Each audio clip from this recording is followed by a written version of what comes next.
Hi again everyone, and thanks for watching this second of 3 videos that I'm putting out here the week before the webinar on October 29th.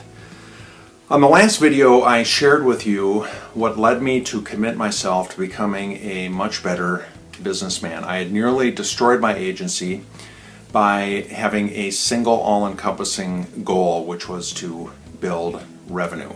And my agency really turned out to be a house of cards. When I started out my agency back in 1991, I did what everyone does, and that was reach out to the people I knew, which quite frankly wasn't too many people back then. Not soon after that, early in after I started the business, I landed my first big client, which was a firm that I had worked with, a big finance company that I had worked with at my previous job. And I remember being very relieved because I was going to be able to eat, and this crazy idea of starting a business at age 26 didn't seem so crazy after all, and excited because I could start to put into play all these great ideas that I had with a real live customer. In retrospect, I started making some key strategic errors at this point. I poured everything I had into this one client. I tabled all my other marketing efforts because I was so frantic that I had to make this thing work. Within a year, I had landed another big client, again someone that I had worked with in my previous job. So for a few years I managed to very effectively grow these two clients. There was one person at each firm that I knew extremely well and poured all my attention towards them.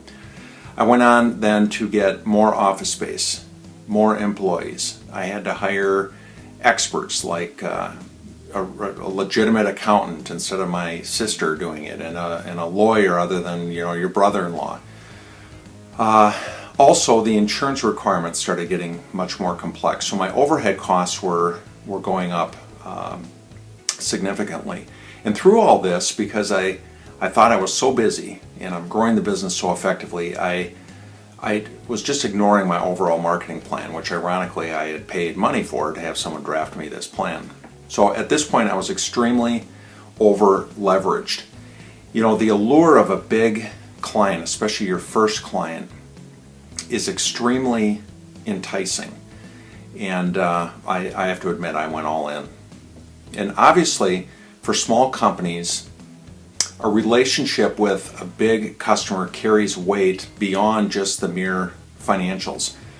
A relationship with, say, a huge insurance company may help you persuade others to come on board, but it can create a financeable receivable if you're into the factoring game, and that can be very good for you as well. But customer concentration, this over-reliance on one or a few big customers, has serious drawbacks for small agencies.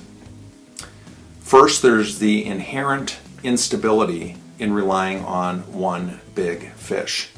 So let's say that Acme National Insurance Company decides very abruptly, which is how it always goes, that they're switching providers, that they're going to go to a national carrier, or they're going to start doing some of the things you do in-house, or they decide to quit doing surveillance, which happens. So the effect of that is that you're obviously going to miss your plan for the year, but you also then have to go into this very quick, abrupt cost cutting, which is extremely difficult to do. You're going to lay people off. You're going to make less money. Big customers also have a way of leveraging their size to justify slow payments, better terms, lower pricing, and in some cases renegotiating pricing. There's also the effect that these big customers can have on your entrepreneurial mindset. Some entrepreneurs build their company around keeping that one customer happy, and God bless you if that works for you. Some focus then on getting another big client, taking resources and customer service away from sourcing these smaller, more diversified clients.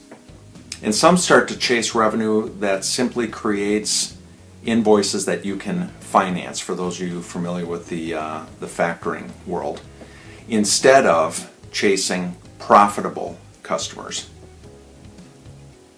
If that large customer suddenly turns away, it can effectively destroy your business's working capital. Not only if you're factoring, but also if you have a standard or traditional line of credit at a bank. Now, speaking of banks, banks don't like heavy customer concentration. They will look at your overall profitability and cash flow, but often with an eye toward the source of that revenue stream. And I've been in this position as an owner. You're going to feel somewhat slighted if you're making money. You've got this great revenue. Say you're making $350,000 or $500,000 a year. You've got cash flow. You're profitable. The bank's going to look at that and say, "Boy, that's just two customers. Either we're not going to do the deal, or our risk is higher, so we're going to charge you more for the money that we're putting out." They're also going to look at the industry that you're selling into, and if that industry looks really rocky to them, they're going to have concerns with that as well. Now, this customer concentration problem, which I know is what a lot of you suffer from and have at this point, it's not easy to solve. Now, some companies are only set up to work with big clients, and sometimes it's just the nature of the beast. If you're a new business and Acme National Insurance Company comes knocking at your door, you're going to find a way to make that work. But there are things that you can do to cut some of the risk that comes with reliance on just a few big customers. The first thing you can do is understand this customer base and their industry and figure out what factors would cause them to not pay or to move to another provider. And if you don't know those things, and you don't know that that industry or that customer base is in financial trouble, you've got a problem. Now, 15 years ago, it was ridiculous to think that a large, huge national insurance company could fail, but we know from this last economic recession that big institutions can fail. And if you're a creditor to Acme National Insurance Company and they file bankruptcy, there's no chance of you ever getting paid. Second thing you can do is embed your company as something that is needed, truly needed by your customers, and not just a necessary evil. So building yourself into this supply chain creates this stickiness that makes it very, very difficult for them to ditch you at a later time. Now, this might mean something like providing some key metrics or statistics on the surveillance you do for that customer. If you have a large background check customer, for instance, figure out a way to manipulate that data to make it very hard for them to leave you. Third thing you can do is look hard at your contracts and the length of the engagement. Both of these can provide you with good opportunities to mitigate that risk. If a customer is contracted with you over a longer period, or has kept buying from you even when the economy turns sideways, you have a little less to worry about, but not much. Fourth thing you can do is diversify within this customer as soon as you can. So don't tie your relationship to a single contact or buyer. I made that grievous mistake. You need multiple champions inside this client company who can be counted on to advocate for you. You might consider selling another product to them. There's many things that an insurance company needs beyond surveillance. At the end of the day, they're just a big client. They might need help in checking out their other vendors. There could be some pre-employment screening opportunities. There are many, many things that you can sell into them that are a little bit different. You don't want to always be selling into that same silo. The last thing you can do is focus on profitability rather than revenue. I learned the hard way that revenue can be all-consuming for a small company, with good reason. But measuring the profitability of a relationship, the real value created for your business, will serve you much, much better in the long run.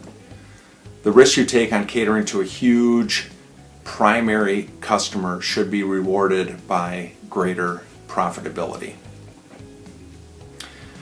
Now, I want to finish by saying that studies show overwhelmingly that business owners who continually learn, join peer groups, or have a personal coach vastly outperform those who don't. You know, I've learned over the years that PIs generally have a great body of technical knowledge. And really you have to obtain and retain your licensure. We also get a ton of training on forensics and interviewing and surveillance and all these very specific technical things.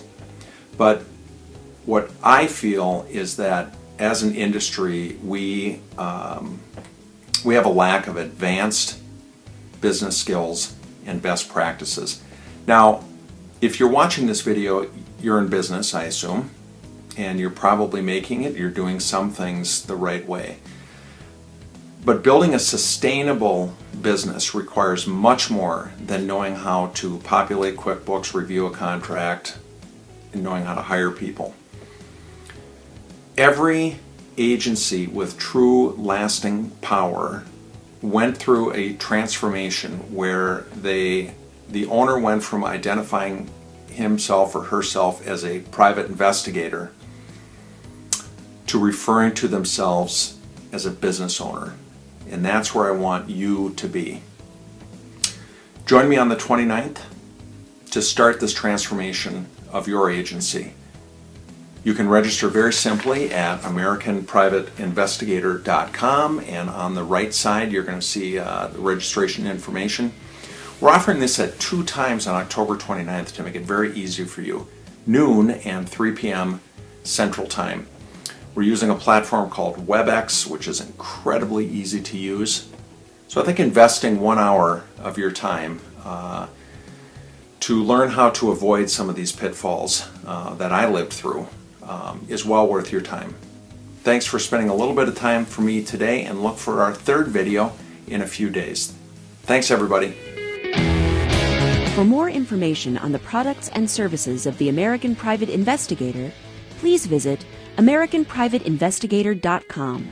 Make sure to engage with us through our social media links on Twitter, Facebook, LinkedIn, and YouTube.